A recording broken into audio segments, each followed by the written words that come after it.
Maka ini sudah akhir zaman, teman-teman. Nanti kalau muncul Al-Ghaus itu, pastikan dia Al-Mahdi.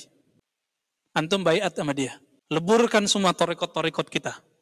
Namun torikotnya apa? Torikot Mu'tabarah 4000, 40. Leburkan semua, baiat kepada beliau. Kapan itu? Gak lama lagi. Sebenarnya kita dikasih tahu sih.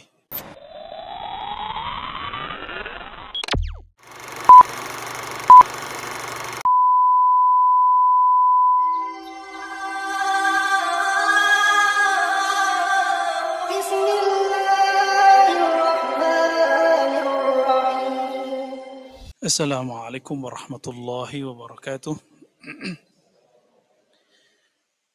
Alhamdulillah rabbil alamin. Hamdan yuafi ni'amahu yukafi'u mazidah.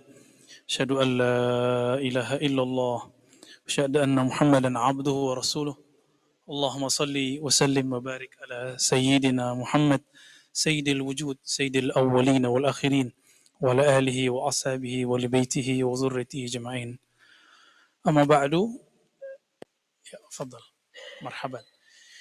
Baik teman-teman yang makan Allah, mari kita mulai kajian kita pada sore ini sebagai ikhtitam dulu di tahun ini ya. Biar kita istirahat sejenak. Insya Allah nanti kita lanjutkan di pertengahan Januari, insya Allah. Kitab yang kita kaji, Zubat Khulasati Tasawuf, sebagaimana teman-teman sudah punya sebagian ya. Sebelumnya kita sudah sampai di muqaddimah mengenai alam.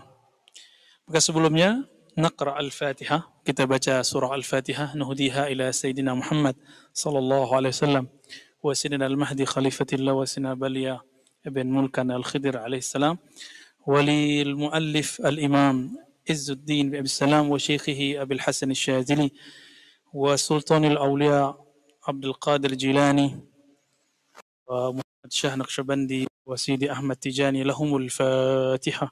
A'udzu billahi minasyaitonir rajim. Bismillahirrahmanirrahim. Ar-Rahmanir-Rahim. Maliki yaumiddin. Shiratal ladzina an'amta 'alaihim waladdallin. Amin.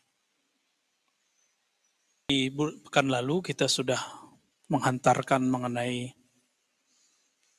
awwalu qadamin rafa'ahu min dari malakihi atau mulkihi ya. Jadi alam pertama yang kita sedang jejaki ini disebut alamul malak. Pengantarnya kemarin. Jadi pengantarnya udah bikin kita mabuk. Alamul malak. Disebut juga alam nasut. Nah, di sini akal bekerja. Alam nasut ya.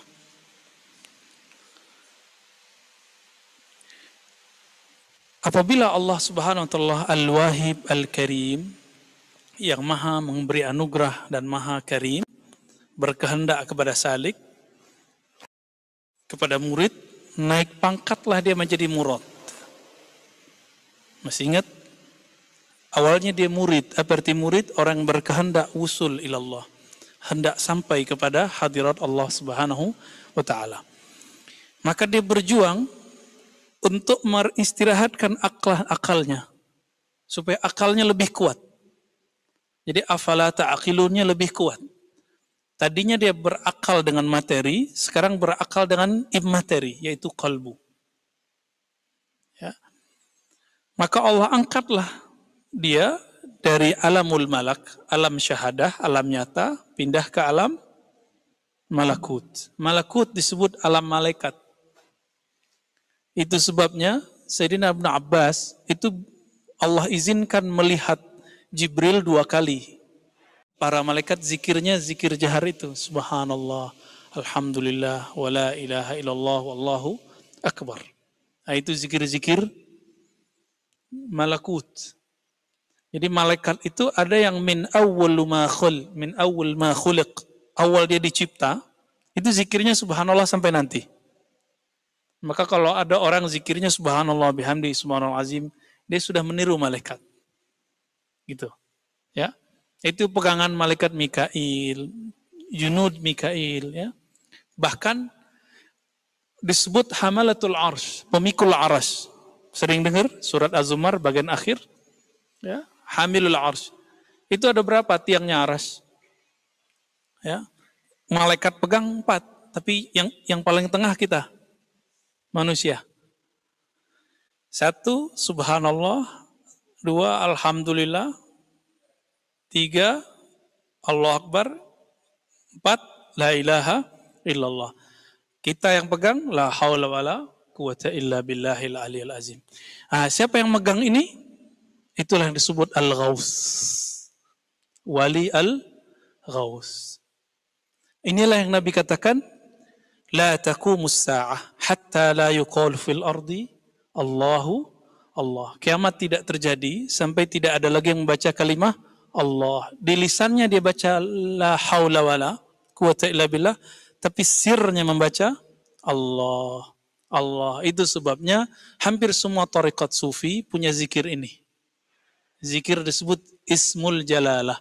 Tapi dalam tarekat Naqsyabandiyah disebut ismuz zat bi ismil jalalah. Ya.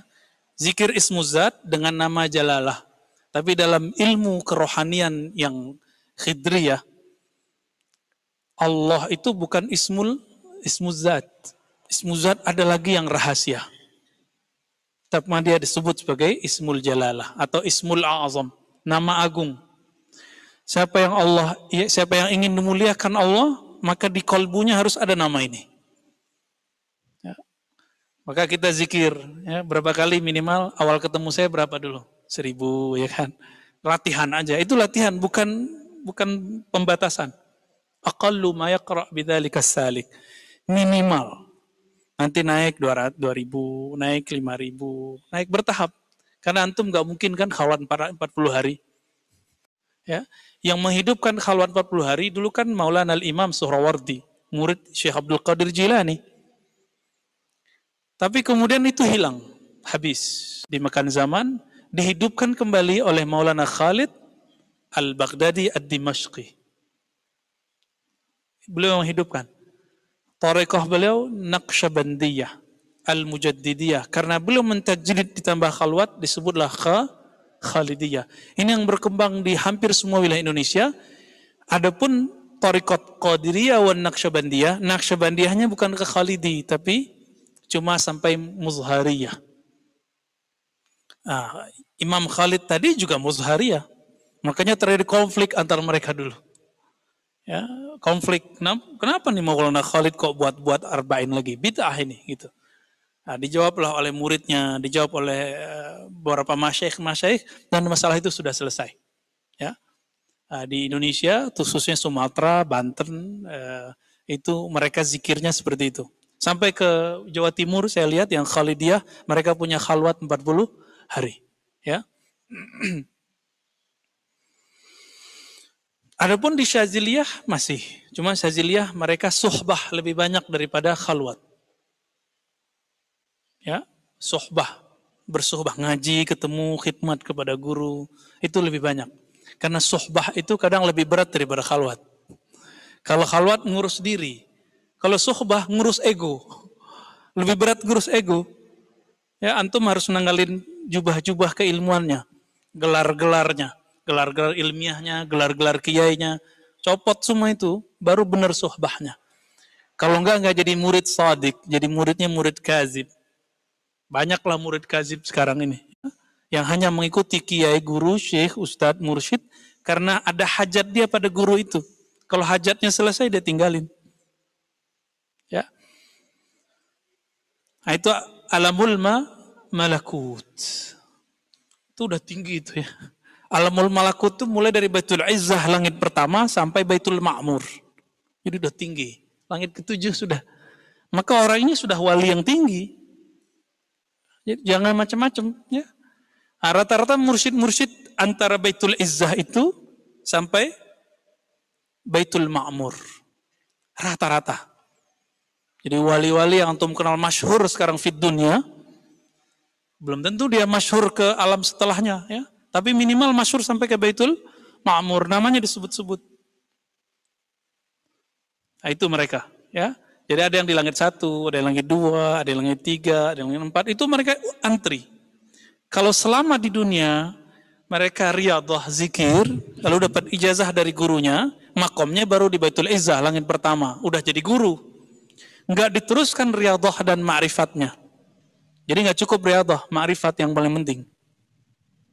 Maka mereka ya nanti kalau meninggal, nyari guru lagi di alam barzakh. Kan repot. Apa dalilnya? Dalilnya hadis Sahih Bukhari dan Muslim. Jangankan di alam barzakh, nanti di padang mahsyar orang mencari siapa yang bisa kasih syafaat. Cari guru, sang maha guru. Datanglah mereka ke Sayyidina Adam. Apa kata Nabi Adam? Saya udah nggak bisa ngajar, nggak bisa kasih syafaat. Datang ke Nuh. Kata Nuh, saya nggak juga bisa. Datang ke Ibrahim. Ibrahim bilang apa? Musa, Aisyah Nabi Muhammad sallallahu alaihi wasallam. Kalau nggak diizinkan Nabi Muhammad, para nabi nggak dapat izin. Umat Nabi Muhammad duluan dapat izin daripada para nabi. Itu bisa bayangkan. Lebih keren kita kan? Lebih keren kita umat Muhammad. Itu sebabnya Nabi Yuna Musa alaihi salatu wassalam berdoa, ya Allah, jika aku bukan nabinya umat akhir zaman, tolong jadikan aku bagian dari mereka. Begitu Nabi Musa menanggalkan pakaian kenabiannya. Nabi Musa loh ya. Jadi coba tuh ya, antum yang punya ilmu macam-macam, tanggalin tuh. Pasti Allah angkat. Ini yang disebut wa ma tawadhu'a ahadun illa rafa'ahullah. Ini tawadhu' hakiki. Tidaklah bertawadhu' seseorang, tidaklah seseorang menanggalkan egonya, jubah-jubah dirinya. Saya murid si fulan, saya dapat ijazah dari fulan, saya tamat di sini, saya tamat di situ, saya hafiz Quran, saya hafiz hadis, saya jago fikih. Tanggalkan itu, baru sah disebut bersuhbah. Nanti orang ini Allah sendiri akan naikkan dia. Semoga kita termasuk mereka, amin ya rabbal alamin. Ini yang disebut nasab rohani, teman-teman. Yang ini yang punya cuma wali gaus. Tidak semua mursyid wali gaus. Wali gaus cuma satu di dunia. Ya, kita sudah sering ulang ya, biar antum tambah ingat. Jadi aulia-aulia itu ternyata per zaman beda kitab, beda cara nyusun strata kewalian. Tergantung di zaman itu si walinya bisa menangkap berapa.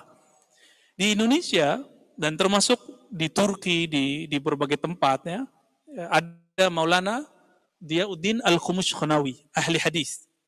Ya, beliau punya kitab judulnya Jami' Usul Aulia. Di situ menulis tentang strata para wali. Tapi beliau menyebutkan kutub cuma satu. Kutub yang satu itu namanya Al-Kutub Al-Ghaus. Namun kalau mengikuti sistem kenabian, berapa jumlah nabi? 124.000. Maka wali Allah ada 124.000 setiap masa. Berapa jumlah rasul? Yang masyhur 313. Lalu yang disebutkan di Quran 25. Maka jumlah gaus itu cuma 25. Jadi dari dulu sampai sekarang dihitung dari zaman Sayyidina Al-Husain sampai sekarang dan penutupnya 25. Kalau dihitung-hitung gausnya sudah 24. Berarti tinggal satu dong. Maka ini sudah akhir zaman, teman-teman. Nanti kalau muncul Al-Ghaus itu, pastikan dia Al-Mahdi. Antum baiat sama dia. Leburkan semua torikot-torikot kita. Namun torikotnya apa? Torikot Mu'tabarah 4.000, 40. Leburkan semua, baiat kepada beliau. Itu. Kapan itu? Gak lama lagi. Cuma gak lamanya saya gak tahu. Gitu. Itu ilmu Allah subhanahu wa ta'ala. Sebenarnya kita dikasih tahu sih. Cuma rahasia itu gak boleh dibuka-buka. Ya, kapannya, di mananya, wallahu alam lah nanti. Takut-takut kita salah kan? Takut-takut yang kita pandang itu salah.